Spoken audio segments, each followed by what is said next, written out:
Uy! Kuya! Kuya! Dito tayo, kuya! Ito lang po. Nung ginawa niya yung act na yan, wala siya sa sarili. Feeling ko hindi niya talaga alam kung ano yung ginagawa niya. Kaya ito sila Bossing Vic, agad naman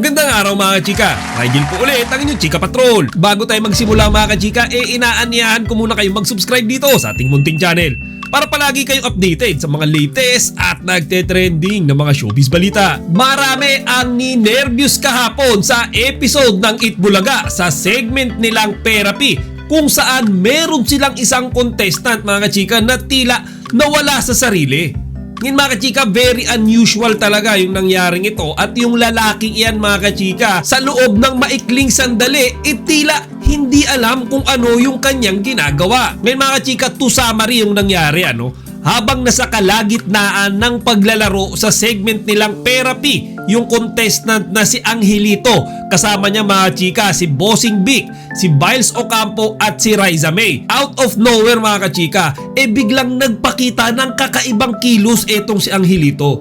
Feeling ko si Bossing Vic medyo naramdaman na yan sa simula pero siguro dinedma niya lang, nilakala niya kinakabahan lang talaga si Angelito. Pero mga kachika, lumala ng lumala yung sitwasyon nung naglakad bigla mga kachika. Ito ang contestant na ito doon sa gitna ng stage. At ang pinakamalala mga kachika, kumbaga yung worst part, nung bigla niyang sinunggaban etong si SQan sa kanyang katawan. Mga chika, wala naman siyang ginawang pananakit doon sa babae, pero unintentionally niya na hinawakan at inakbayan ito.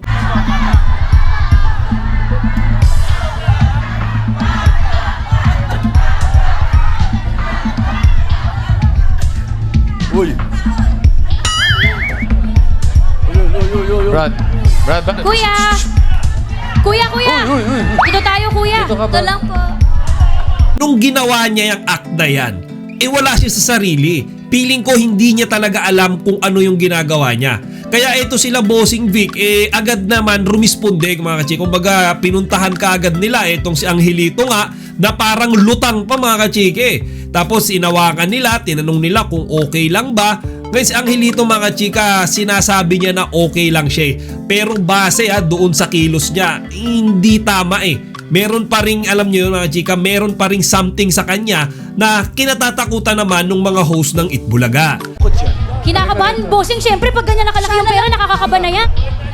Relax. Sino po kasama? Okay ka lang? Okay ka lang? Ano ba? May problema? Kausapin muna natin to. Okay. Kausapin muna yung medic ha. Ngayon mga chika, ang ginawa dyan ni Bossing pansamantala niya munang pinagpahinga at kumuha siya nung kasamahan nitong contestant nga na ito para pumalit sa kanya sa paglalaro sa segment na Therapy. Okay lang ba? Ikaw magtuloy ng laro? Okay lang po. Okay. Huwag kang pupunta dun ha. Ate. Dito ka lang sa tabi ko ha. Ngayon mga chika, marami siguro yung nagtatanong sa inyo paano ba nangyari yung ganyang klaseng insidente?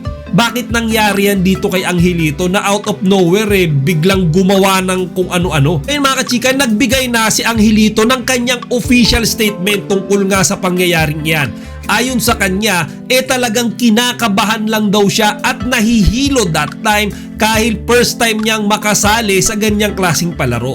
So mga chika, wala naman na siya sinabing ibang bagay, wala siya sinabing any medical issues, basta sinabi niya lang kinakabahan at ninenervyos daw siya. Ngayon mga chika, para sa akin feeling ko yung nangyaring iyan sa kanya, anxiety attack yan, some form of seizure na alam mo yun, nanggaling or nakuha niya dahil sa sobrang anxiety.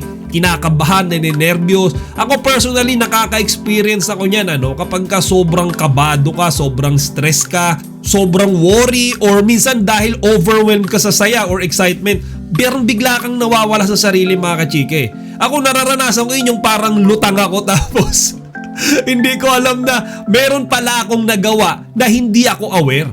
So yun mga kachika, hindi ko alam kung naranasan nyo na yan, pero malakas ang kutob ko, ayan yung nangyari kay Angelito eh. Kaya kung ano man yung ginawa niya dyan mga kachika, kumbaga naglakad siya ng dire-diretso sa stage, tapos hinawakan niya yung babae, hindi niya intensyon yan. Kaya sana wag na muna natin siyang i-judge, lalo na hindi naman natin alam kung siya ba ay may iniinda sa kasalukuyan na isang mental condition. Ngayon mga chika, marami rin ang natuwa sa naging aksyon nila Bossing Vic yan. Kumbaga agad nilang tinawag yung medical team para alalayan nga itong si Angelito. At mga kachika, nung naramdaman ni Bossing na talagang napuno na ng tensyon at takot yung studio, nagbitaw pa siya ng joke. Kumbaga para mga chika, kumbaga tanggalin niya yung takot na bumabalot sa studio at hindi na muna masyadong mag-alala yung kanilang mga manonood doon nga sa kakaibang pangyayaring iyon. Bossing! Bossing! Bossing! Bossing! Bossing! Bossing! Bossing! Nag-i-stress na ako. Hanggang sa ngayon wala pa namang binibitawang official statement ang Itbulaga tungkol sa pangyayaring iyan. Pero sa pagkakakilala natin sa Itbulaga, malamang sa malamang niresolba na nila yan internally. Kaya hindi na nila kailangan isa publiko pa yung ibang detalye para na rin sa privacy ng kanilang contestant na si Angelito. O siya mga kachika, hanggang dito na lang muna. Sana huwag nyo kalimutang ibahagi ang inyong mga opinion dito sa comment section. Chika Patrol signing out! Chika, huwag niyong kalimutan mag-like, comment, and subscribe. Para sa iba pang mga celebrity news, i-click lamang ang mga videos na ito.